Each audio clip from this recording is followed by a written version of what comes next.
I know people who earn more than they ever thought they would and still feel stressed about money every single day. Not because they're bad with it, not because they're irresponsible, but because money doesn't actually remove stress the way we expect it to. Most of us grow up believing that once we reach a certain level, a better job, a higher salary, a little savings, money should finally feel calm. And when it doesn't, we quietly assume something is wrong with us. That's where this story really starts. Most people think money stress is a math problem.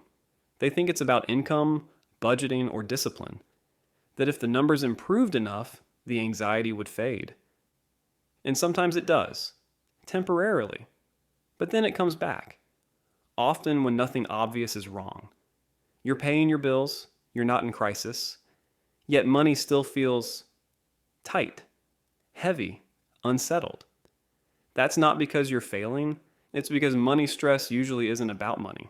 It's about uncertainty. Money is tied to survival in a way almost nothing else is. Housing, food, health, time. Even when you're doing okay, your brain is constantly asking quiet questions. What if rent goes up? What if I lose this job? What if something unexpected happens?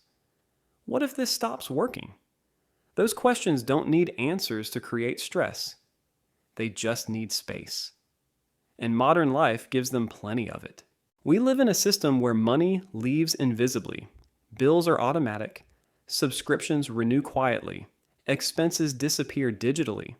There's no physical moment where your brain gets closure. So instead of, this is handled, your mind stays in monitoring mode. Checking, rechecking, staying alert. That low-level vigilance feels responsible, but over time, it turns into anxiety. There's another layer most people don't talk about: work. For many people, money isn't just money. It's proof that the stress was worth it. Long hours, mental exhaustion, time away from family or rest. So every dollar carries emotional weight.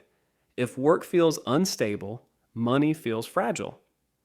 If work feels draining, money feels earned through pressure. If work feels meaningless, money feels like a consolation prize. That tension doesn't show up in spreadsheets, but it shows up in how you feel when you think about money. And then there's comparison. Even if you don't want to compare, you do. You see people buying homes, traveling more, upgrading their lives. And your brain quietly asks, am I behind? Not behind a number, behind a timeline. Money stress feeds on that idea that you're late, that you missed something, that everyone else figured it out faster. Whether that's true or not almost doesn't matter. The feeling alone is enough to create pressure. Here's the part that changes how this all makes sense. Money stress doesn't mean you want more money. It usually means you want predictability, safety, options, room to breathe. And money is just the proxy we use for those things. That's why increasing income doesn't automatically create peace.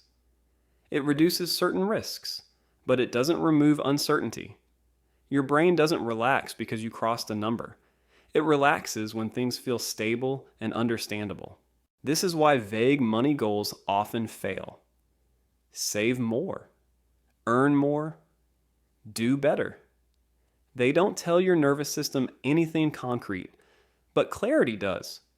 Knowing what your real monthly baseline is, knowing how long you could handle a disruption, knowing which expenses are flexible and which aren't. That knowledge doesn't make you rich, but it makes you calmer. And calm changes how decisions feel. There's a moment many people experience quietly. Not when they get rich, not when they invest, but when money stops hijacking their emotions. When a small expense doesn't trigger panic. When checking balances feels neutral. When decisions slow down instead of feeling urgent. That moment doesn't come from perfection, it comes from fewer unknowns. This is where people misunderstand financial freedom. They imagine luxury, or early retirement, or never worrying again. But for most people, real freedom looks much smaller. It looks like fewer emergencies, fewer reactive decisions, more time to think.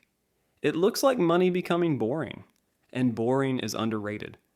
None of this means you shouldn't try to improve your finances. It means improvement alone won't fix how money feels, unless it's paired with understanding. Money stress thrives in ambiguity. Reduce the ambiguity, and the stress loosens its grip, even if the numbers stay imperfect. If money feels stressful for you, it doesn't mean you're broken. It means you're living in a system where security depends on variables you don't fully control. Your brain is doing its job, sometimes too well. The goal isn't to eliminate money stress entirely, it's to make it quieter, more specific, less powerful. So it stops running in the background of your life.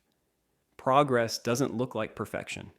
It looks like fewer panic reactions, more intentional choices, more emotional distance between you and the numbers. And that distance creates something important: space. Space to think, space to plan, space to live without money narrating every decision. You don't need to be fearless with money. You just need it to stop feeling like a constant threat. And that difference matters more than people realize. Because fear doesn't make you smarter with money. It makes you reactive. It shortens your time horizon. It turns small decisions into emotional ones. When money feels like a threat, you don't think in years. You think in weeks, sometimes in days. You don't ask, is this a good choice for my life? You ask, will this make me feel safer right now? And that's not a character flaw. That's how the human brain works under pressure. That's why progress with money rarely feels dramatic. It doesn't arrive as confidence, it arrives as quiet. It's the moment when a notification doesn't spike your heart rate, when a purchase doesn't trigger guilt or justification, when you don't feel the urge to constantly check or recheck. Those moments are small, but they're real, and they're signs that something is changing underneath the surface. That change doesn't happen all at once. It happens slowly, imperfectly, on your own timeline. Some months you'll feel steady. Other months, the stress comes back. That doesn't erase progress. It just means you're human in a system that isn't designed for emotional calm. And if this topic resonates with you, if you feel seen rather than instructed, it's not because you're failing, it's because you're paying attention. You're noticing how money actually interacts with your life, not how it's supposed to. Most people never slow down enough to do that. They just keep pushing forward, hoping the next number will fix the feeling. You're doing something quieter. You're questioning the relationship itself, and that awareness matters. Because once you see money as something that affects your nervous system, your decisions, and your sense of time, you stop treating stress as a personal failure. You start treating it as information. Information you can work with, adjust around, respond to calmly over time. You don't need to have everything figured out. You don't need perfect habits or perfect discipline. You just need money to take up less emotional space in your life. And that happens gradually, through clarity, not pressure, through understanding, not force. That's how money stops being a constant threat. Not because it disappears, but because it loses its grip on your attention. And when that happens, everything else, decisions, plans, even rest, gets a little easier to breathe around.